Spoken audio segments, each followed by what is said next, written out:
Hello, my name's Jan Wood. Welcome to today's episode of Coffee Break.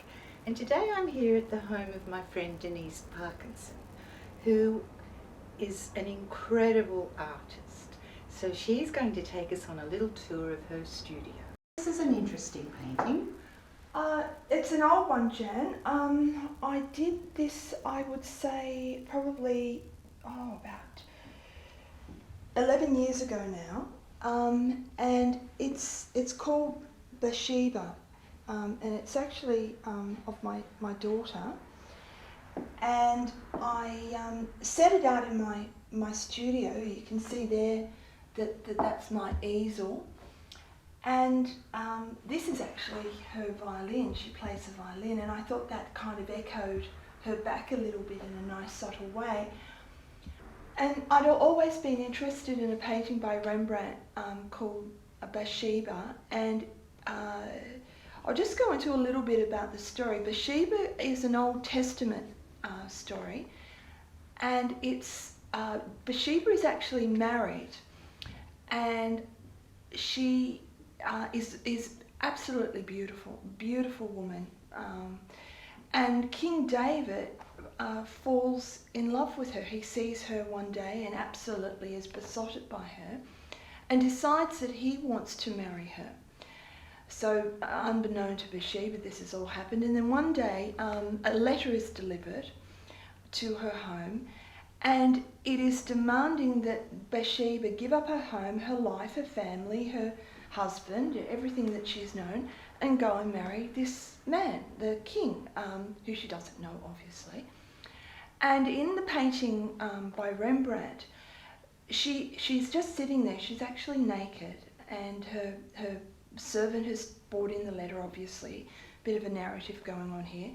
And she has just read the letter, and it's just loose at her hand, and it's the implication of you know what has just happened, what is going to be for her life. And I've always loved that painting. I've always loved that idea, that narrative of that moment, how a painting can catch that moment. And so I started to think about what would it be like if someone delivered you a letter that, you know, basically you were to give up your life. And so I started to think, well, the first thing I thought about was I'd have to give up my studio, which I love. And so hence this painting, which is one of two of my Bathshebas, and so I've set it in my studio, and she's just read the letter that is telling her that she is going to have to be the wife of King David, and she's going to have to leave her life. Now this one here is my second Bathsheba. And again, it's my daughter, and it's, you know, you've got the upside down clock in the background, and the doll, the puppet doll, and I guess I wanted to depict the idea that she, you know, in many ways that she was like a puppet, that she, you know, someone could just command her to leave her home and her life and her husband and go and marry someone that she didn't know, which I find rather appalling.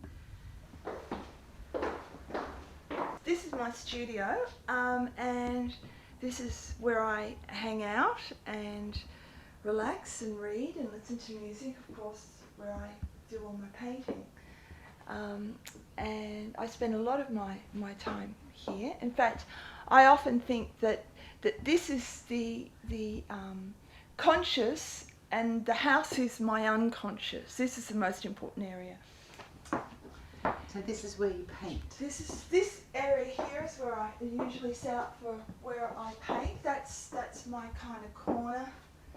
I've just moved everything over there to get, so I thought you might like to have a look at some of my paintings. So Denise, you paint in oils? Yes, nowadays I do. I used to paint in acrylics, but that was back in my student days. But now I exclusively paint in oil on canvas. Of course I do watercolours too. I'll just grab you little, these are I keep all my sketchbooks in here, which I've got a lot of. I've kept them over the years. These are just some of the drawings that watercolours I've done. That of course is a little one of the sheep. Recognise it.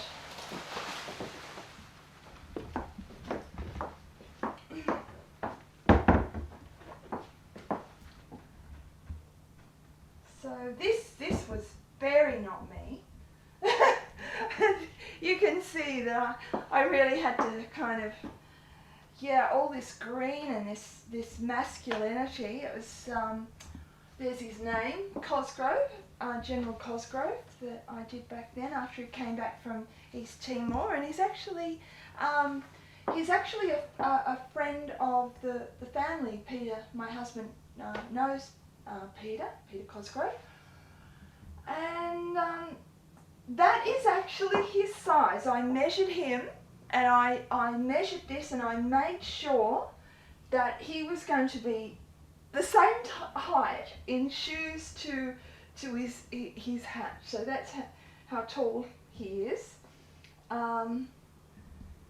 So that was really interesting to do actually, because when I was doing it, a lot of his friends rang me and wanted to tell me all sorts of things about him. I won't mention who the friends were. I won't mention what the stuff was either. But it was really interesting, so I really got into it. And at one stage, I got the army guys to bring around his hat here, because I had to get some details of the badge. And they came in, they wanted to have a look at Peter in my studio, and they came out here and they looked at him, and I hadn't finished it at that stage, and they just looked at him and they said, "Yep, that's the boss." That's what they call him, the boss. Of course, he's left the army now and he's on to other things, but he's a terrific bloke, and I've had him out in my studio, actually just around about here.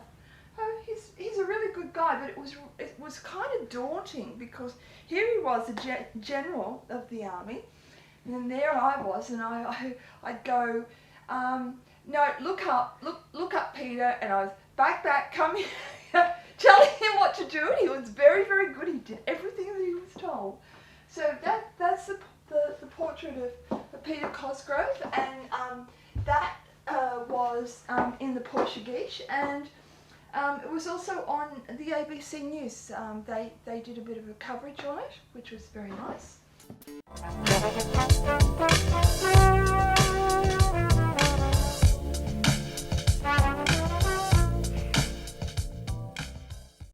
That is called archetypal musing, and it's got some archetypal dust on it.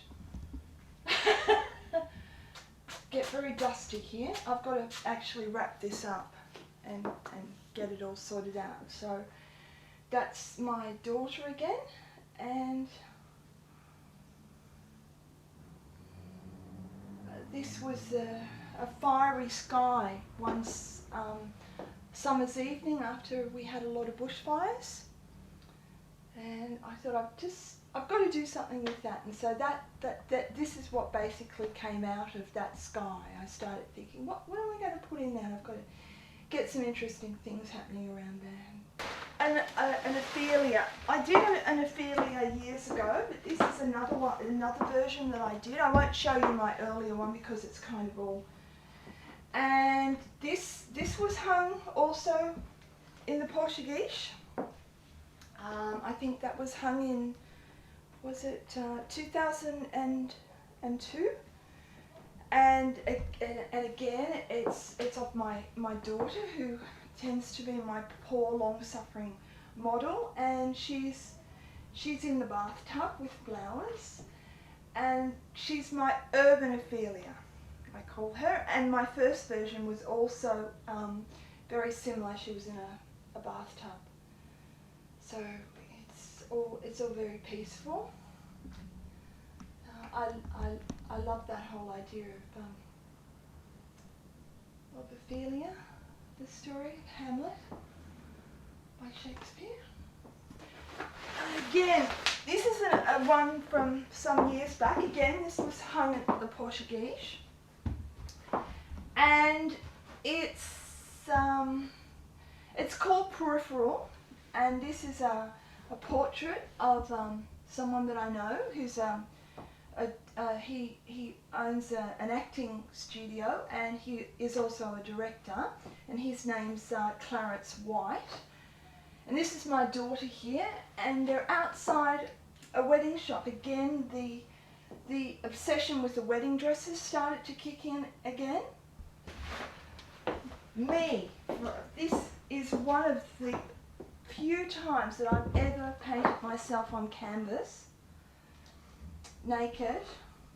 I've actually done a lot of drawings of myself, and I've sketched myself in oils on paper, but this was something that went back years and years. I first came up with this idea many years ago, and I dropped the idea, and then it re-emerged again a few years ago, and I thought if I'm going to move on from this, I'm just going to have to do it. I don't care what it looks like, I'm just going to have to get it out of the way for whatever reason. So I finally did this, and it's called Coming Home. And this is actually basis around an Irish sky. My family were Irish, came from Ireland, pretty much on both sides of the fence, and I've been to Ireland a number of times, and I keep on going back there, and it's my spiritual home. I was born here in Australia, and I love it. I think it's wonderful. There's so many, it's just a brilliant place to live. The climate is fantastic, you know, people are wonderful. But there's something that grabs me in Ireland, and it is my spiritual home, and I have to go back there to replenish my soul. And it makes me well. It actually heals me. So this is called Coming Home. And you know, obviously I'm very vulnerable. My arms are out. I'm naked, and I'm just embracing the land and the sky and everything there. So that pretty much is what that's been about. And I'm glad that I've done it. You know, maybe this is going to be the end of it. So it's been over a 10-year journey with that, of rejecting it and finally giving into it. But you do that as an artist. Things come up. Okay. I'll show you one of my recent ones now. And again, this is another version of a version that I did about 12 or 13 years ago. And I'm going to enter it into the Portuguese this year as a portrait of my friend Suzanne here in the centre. These are my other friends as well. And this painting is called Another Dance. The first painting that I did was called Just Dance. And this is Another Dance, which has got a number of different meanings. And obviously it's set down at the beach. And it's pretty much a celebration of life. That's what it's about friendship and joy and love and bonding with other women.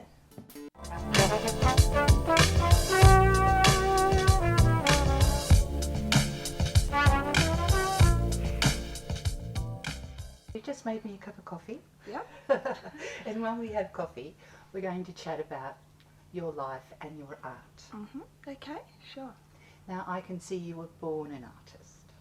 Pretty much, yeah. I announced to my stunned family at the age of 4 that I was going to be an artist.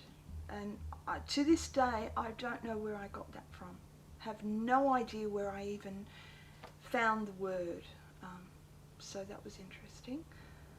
I remember back then I used to love to do colour combinations, and I used to sit on my parents' bed, and my father used to smoke, and the only blank pieces of paper in the whole house was his tally-ho papers, and I used to obsessively do all these colour combinations on them and scribble and do drawings. I've still got some of my very old drawings that I did when I was 4 that I used to do in my my little fairy tale books. So I think, yeah, that comes through in a very big way. When you're young, if it's going to happen, it starts to erupt. And my family turned out very creative people. My grandmother was a dressmaker, and my grandfather was a carpenter. And then it turned out that I never met them when I was a child, but it turned out that some of my great uncles were artists.